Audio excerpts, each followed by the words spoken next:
Okay, last week we asked what piece of new equipment you'd take home from a dealership in 1976 if you could, but you had to farm at least 100 hours a year with it. This video went really nuts, which was really awesome, but I realized after it was posted I'd made kind of a critical mistake that might have changed your answer. Stick around, I'll tell you what it is. At any rate, lots of overlap in responses, as well as a few kind of interesting curveballs that nobody really had on their bingo card. So, in no particular order, here's what popped up most frequently. Lots of 30 series Deers. Lots of 66s and 68s, white field bosses of all sizes, Case 1570 Spirit of 76s, 2255s, 6030s, and believe it or not, a handful of you wanted an 86 of one sort or another. Here were the curveballs.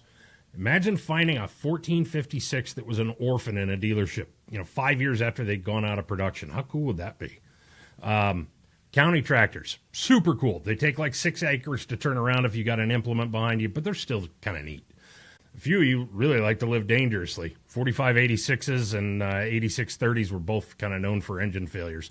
And then there was this one. SAME is an Italian tractor company that's been making tractors since like 1927. They're a sibling company to Deutz Fahr and Lamborghini, actually.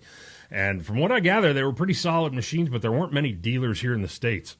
I do think there must have been a pretty strong dealer in Wisconsin, though, during the 70s and 80s, because almost 30% of the completed auction results in our TZ Pro database come from the Badger State. Anyway, like I said earlier, I left out one critical detail out of that video. What I'd intended to say was, what new piece of equipment would you take home from a dealership in 1976 if it was free? Like, you walk in, point to what you want, they hand you the keys and a bill of sale for $0. Would that change your answer?